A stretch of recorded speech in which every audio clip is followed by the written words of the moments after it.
Sagittarius, welcome. Love reading tayo ngayon. Sino yung parating sa buhay mo ngayong 2024? Then, be open-minded po. Hindi po halos lahat makaka-resonate kaya piliin niya na lamang. Thank you nga po pala sa mga nag-subscribe, sa mga bumabalik. Welcome po tayo. Start na tayo, Sagittarius. Sino yung parating sa buhay mo at anong ganap ang mangyayari sa'yo ngayong 2024? Give me the message. Sino yung parating sa buhay mo?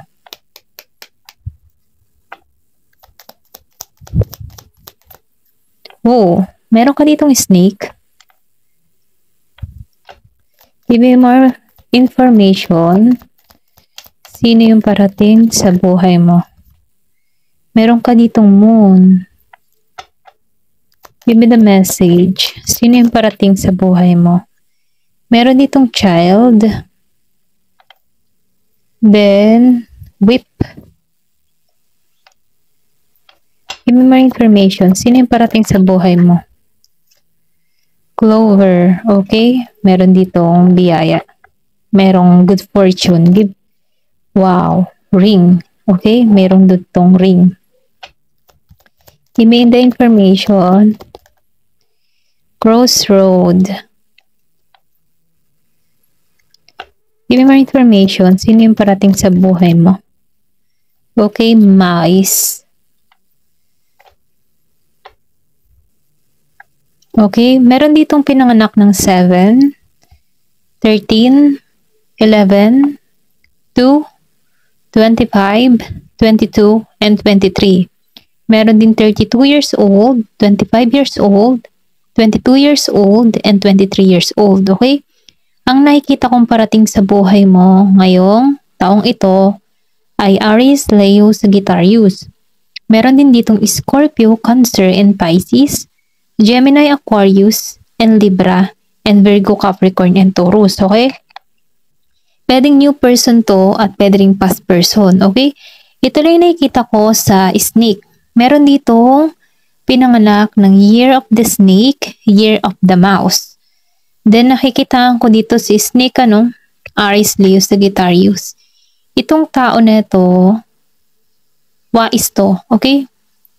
Nakikitaan ko dito na matalino to. Pwedeng Year of the Snake din ito, okay? Kasi meron ditong ahas.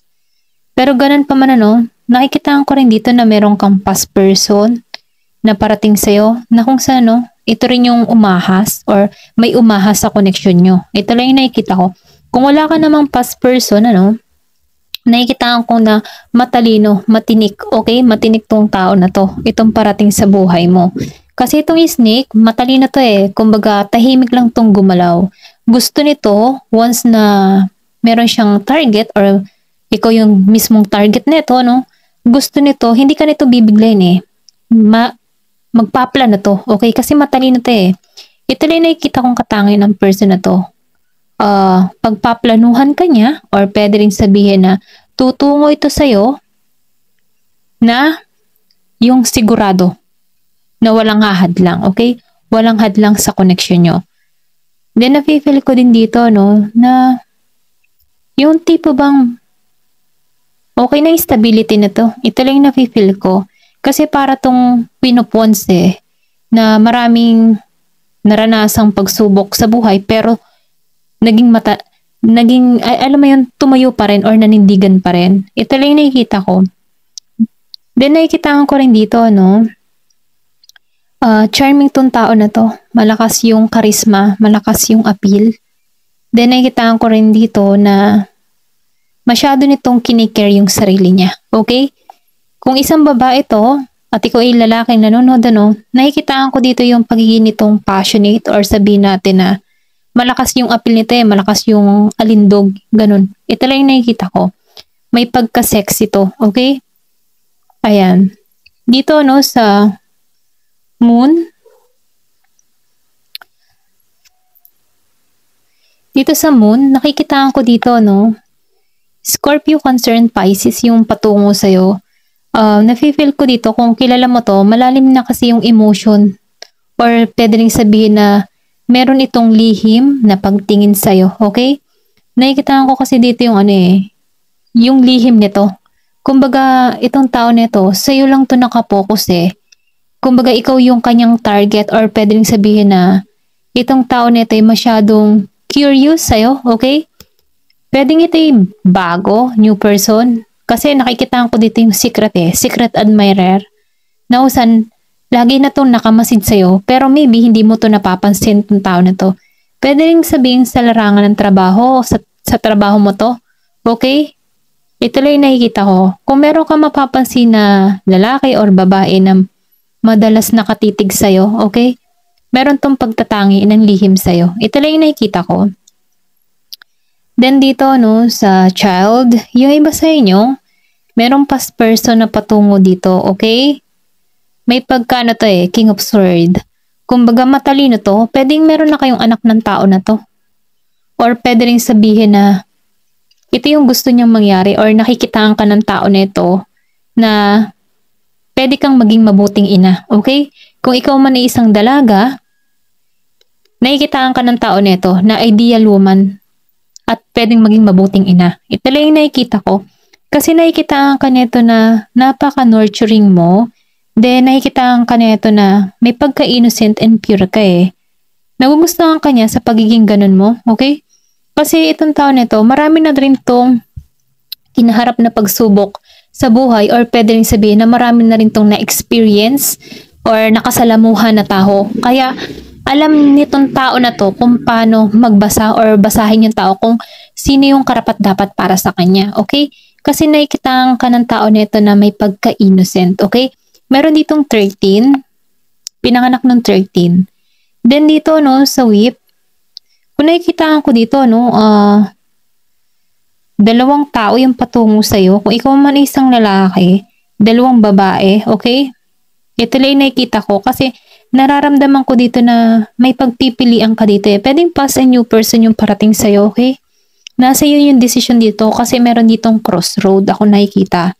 Then whip meron ditong ipinanganak nung 11. Nafe-feel ko dito sa whip, para tong King of Wands, okay?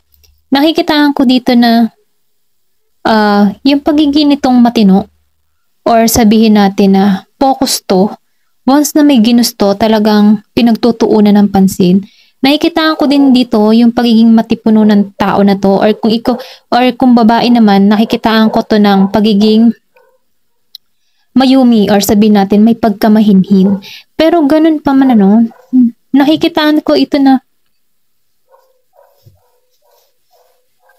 ayan, pasensya na naputol tayo, may tumawag lang.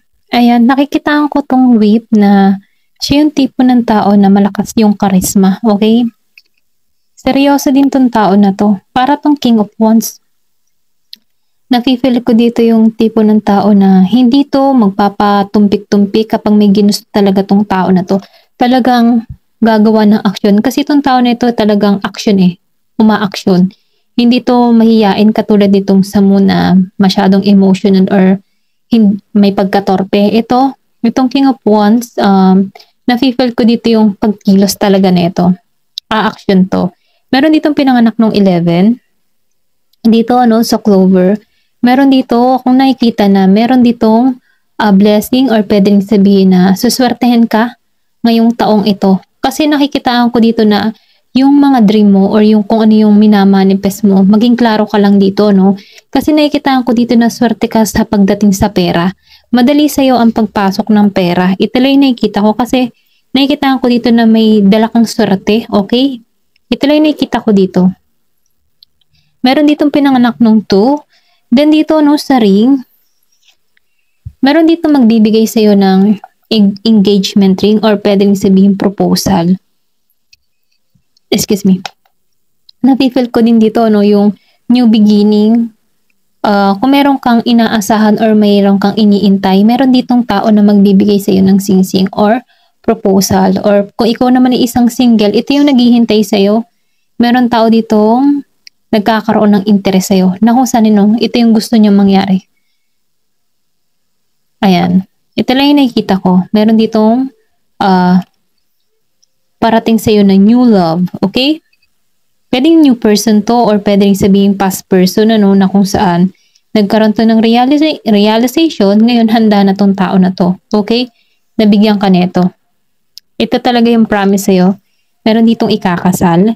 Then dito no, sa crossroad, napipil ko dito sa crossroad, meron ditong dalawa kang landas na tinahak, or sabihin natin na before nakaranas ka, yung iba sa inyo nakaranas dito ng kabiguan, or pwede rin sabihin na nakikita ko rin kasi dito na meron dito magmimensahe sa'yo eh. Okay, may message kang marireceive dito. Pero ganun pa man nakikita ko dito yung pag-iisip mo eh. Magdadalawang isip ka kung aling landas yung tatahakin mo. Okay? Or pwede rin sabihin yung sinabi ko kanina, dalawang tao yung patungo sa'yo. Okay? Kasi nakikita ko dito yung dalawang tao. So, nakikita ko dito na mamimili ka dito sa dalawang tao na to. Kung alin yung path ang tatahakin mo. Pero ganun pa man nakikita ko rin dito yung iba sa inyo in the past. Alam mo yung tipo na naramdaman mo yung emptiness mo. Okay? Na kung saan dito sa past relationship mo, hindi ka lumago. Pero nakikita ko dito na liliban ka sa ibang direksyon. Na kung saan may nag-iintay sa'yo dito na tower. Ito lang nakikita ko kasi dito sa kabilang path, wala kasi siyang tower eh. Kumbaga, daan lang siya. Pero yung sa kabila, meron siyang tower na kung saan dito patungo tong tao na ito, or pwede rin sabihin dito sa itong tao na ito yung patungo sa'yo, no? Nakita ko rin kasi dito yung pagiging stable ng tao na to, okay? Kasi para siyang Queen of Pentacles, meron na to. Or pwede rin sabihin energy mo to. Kasi before, sa past na nangyari sa'yo dito, empty ka eh, okay? Walang paglago. Pero ngayon handa ka na eh, pwedeng handa ka na lumiban ng ibang direksyon. Na kung saan meron ka ditong tatahakin na goal mo muna yung gusto mong tahakin dito. Ito lang yung nakikita ko. Pero ganun pa man sinasabihan ka dito na kailangan mong maging malinaw sa bawat desisyon na gagawin mo. Kung meron ditong sabay na tumungo sa'yo, pwedeng new person, pwede ring past person, or pwede ring sabihin opportunity sa trabaho, okay? Karera. Kasi nakita ko dito may paglago eh. Kailangan mo lang ditong mamili ng tama, okay? Maging matalino ka sa pagpapasya. Ayan. Meron ditong Year of the Mouse. So, yung iba sa inyo nagkaroon dito ng family affair. Meron ditong hiwalay sa asawa or hiwalay sa mga ka-live-in partner nila. Na kung saan nagkaroon dito ng conflict. Meron ditong Year of the Mouse. So, nafe-feel ko dito, pwedeng itong tao na ito tumungo muli sa'yo. Meron itong gustong ayusin. Kasi nakikitaan ka ng tao nito na malaki na yung pinagbabago mo. Meron ka nang nilalagay na boundary para sa iyong sarili. Ito lang yung nakikita ko dito. Pero ganun pa man nakikitaan ko rin dito na marami kang pagsubok na kinarap pero tumayo ka pa din. Ganun lang yung energy mo dito sa mais. Okay? Tingnan pa natin kung ano pa yung parating sa'yo.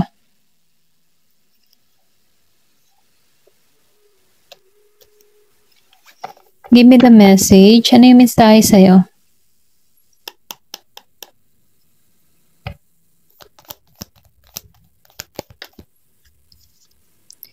Meron ditong torch. So, nakikita ko dito, yung iba sa inyo nagkakaroon dito ng spiritual development, or sabihin natin na, excuse me, nagkakaroon ng pang-unawa. Nagiging ka ng aware sa mga desisyon na ginagawa mo, sa mga nangyayari sa paligid mo. Then nakikita ko rin dito, yung iba sa inyo nagkakaroon na ng kaliwanagan. Ayan. Meron ditong scissor. So, nafe-feel ko dito na meron ka ditong disappoint na naranasan. Yung iba sa inyo, yung nagkaroon ng family affair, meron ka ditong disappoint na experience na kung saan pilit mo tong kinakat sa buhay mo. Ayan. Give me the message.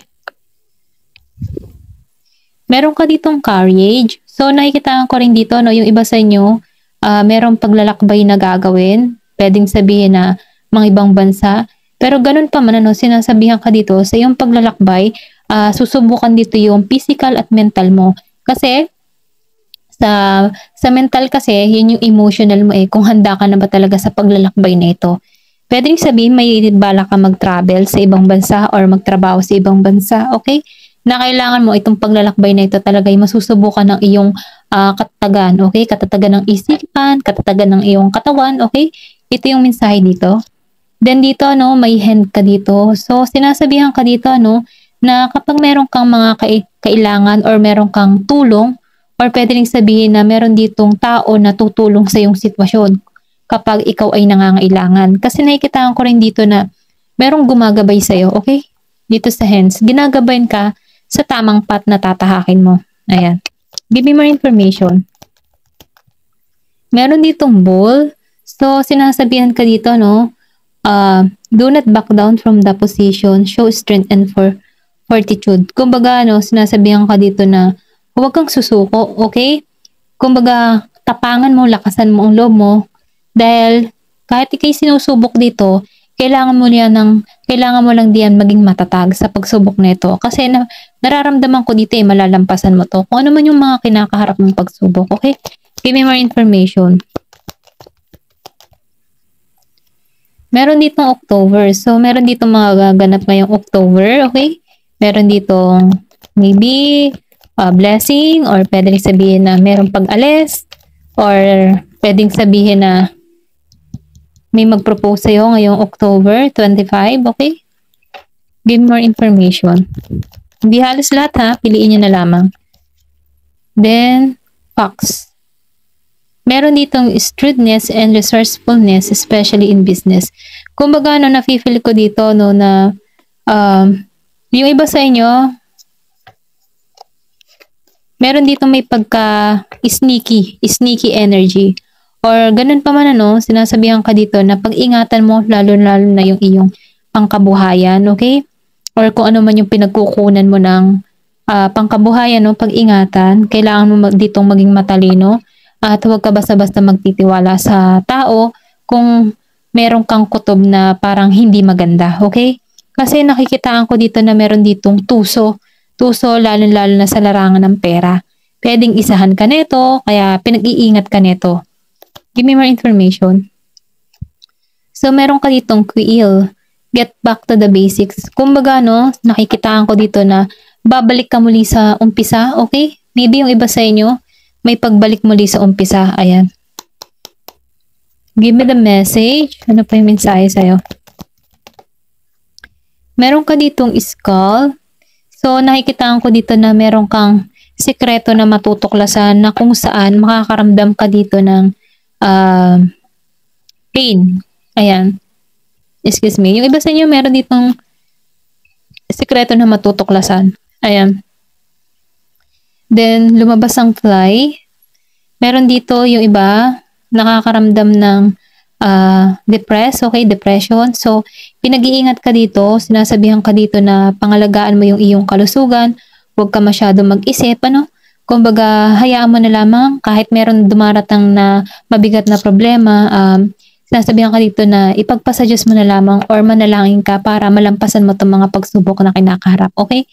Meron ditong bag. So, nakikita ko dito na meron ditong bagong oportunidad na parating sa iyo. Yung iba sa inyo, meron ditong bagong trabaho na kung saan ito yung magdadala sa iyo ng tagumpay. Okay? Kumbaga, maybe mas malaki ang sahod nito kaysa sa compare sa dati mong trabaho. Okay? Meron ka ditong sunrise. So, sinasabihan ka dito, no, na meron ditong new beginning na naghihintay sa iyo, bagong simula, na kung saan magdadala sa iyo ng masaya or pwede rin sabihin madadagdagan ng iyong ideas, mga bagong ideas, ganon. Okay? Tingnan pa natin. Give me the message.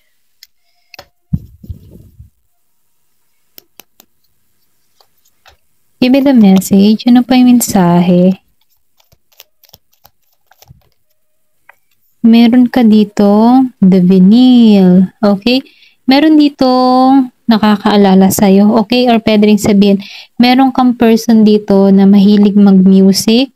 Then yung iba naman sa inyo, meron kang person dito na vegetarian or pwede rin sabihin, ito yung patungo sa'yo, healthy, yung bagang conscious siya sa kanyang kalusugan. Okay? Kumbaga, healthy livings tong tao na to.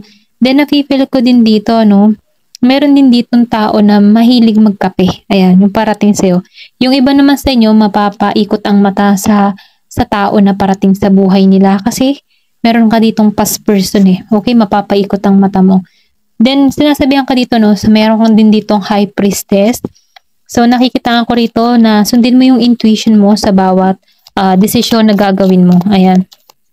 Kasi, nakikita ko dito yung magiging kumbaga, active yung intuition mo dito, spiritual awakening ka na dito, then kailangan mo lang dito ay magtiwala sa intuition mo, okay? Sundin mo kung ano yung kutob mo, okay? Ayan. Meron ka ditong the tarot reader. Hindi yung iba sa inyo, no, mahilig magpa-tarot reader or pwede rin sabihin na marami kang natutuklasan about tarot reader or pwede rin sabihin na, no, meron kang interest na matuto ng tarot reader, okay? Meron ditong the cheat day. So, nakikita ko dito sa cheat day na meron ditong tao na nang-cheat sa'yo, okay? Kumbaga, itong tao nito ay matamis mananalita, okay? Kaya sinasabihan ko dito na mag-ingat, no, dito sa taong parating na to. Ayan. Tingnan pa natin dito yung mga sign and clue. Meron ka ditong 25 years old. Meron din ditong 27. Meron din 55, 52, 57. Meron din itong 42, 24, 45, 47. Then, meron din ditong 22, 24, 25, 27, 23. Meron din ditong 32, 35, 37, 34. Meron ako nakikita ditong 222, angel number. Pacheck na lang po sa Google. Yan, angel number. May mensahe para sa'yo. Meron din ako nakikita ditong 555. 555 kasi nagkakaroon to ng spiritual awakening eh. Or pwede rin sabihin na new beginning. Pwede rin matagpuan mo dito yung twin flame mo. Okay? Sa 555. Meron dito 27, 23, 24, 25, 34, 37, 35, 32. Meron din ditong 43, 47, 45, 42. Then, 75, 72. Okay, 57, 54, 53, 52. Ayan. And may 50 din. Meron din 20, 30, and 40. Ayan. Ito na yung nakikita kong numero. Meron ditong letter F, B, meron din B, then N, then I. Ayan.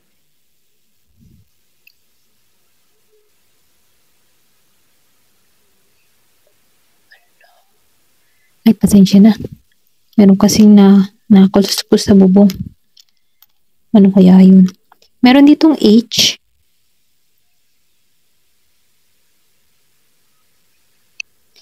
Then, merong pool.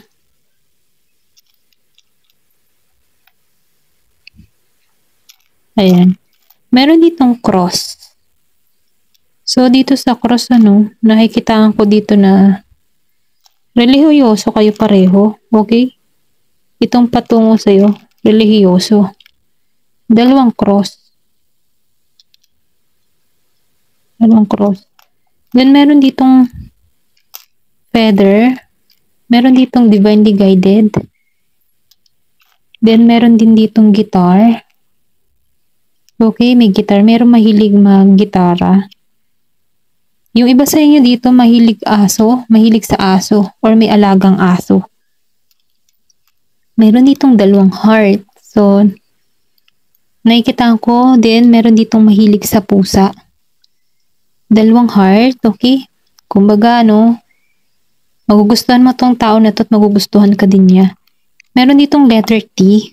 Then, nakikita ko rin dito, merong leaves. Nagkakaroon ka dito ng renewal, personal growth, okay, sa iyong sarili.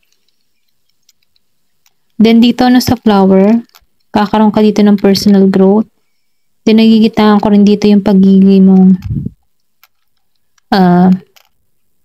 kumbaga, inaalagaan mo yung sarili mo eh. Ito rin na-feel ko. Kung paano mo minamahal yung sarili mo. Meron dito unicorn. So, meron dito may pagka-magical. Then, star. Meron din dito star. Kasi ikaw yung star nitong isa eh. Nakatingin sa'yo. Meron din ditong rainbow. Ay, rainbow baga, sorry. Ribbon. Pure. Okay, may pagka-pure. Or pwede rin sabihin na mahilig ka magsuot ng ribbon. Yan. Meron ditong sing-sing. Okay? Okay. Meron sing-sing. Confirmation dun sa isa. May ring. Meron magbibigay sa'yo ng sing-sing. Tingnan mo, tatlong lumabas yung cross. So, nafe-feel ko dito yung protection mo, okay? Pinoprotektahan ka dito. Divinely guided ka patungo sa tao na to. Ayan. Sundin mo lang yung intuition mo. Nakikitaan ko din dito yung new beginning. Meron dito magbubuntis. Then, nafe-feel ko din dito sa elephant, ano? Meron dito magta-travel. May distance. Meron din ako nakikita ditong may pagkaiba kayo. Yung iba sa inyo, foreigner, yung patungo sa kanila, okay? Kasi nakikitaan ko dito yung distance na magkaiba kayo ng mundo. Alam mo sa magkaibang mundo, araw dito, gabi sa kanya. Ganon. Meron ditong ever, okay? May sweet. Sweet tong tao na ito, or pwede rin sabihin ikaw, meron din ditong cool.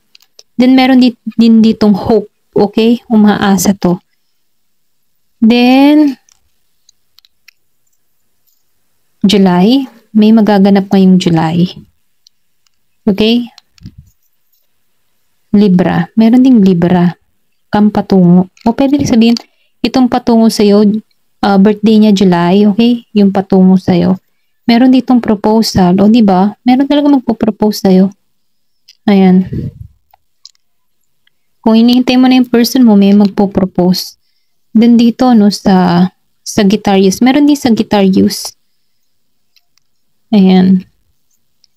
Then, Asia. Okay? I think, mahilig to mag-travel around the Asia. Then dito, no, may black. Okay? Pwedeng black American to. Park. Meron ding park. Okay? Ayan po, hanggang dito na lamang po. Thank you for watching and love and peace.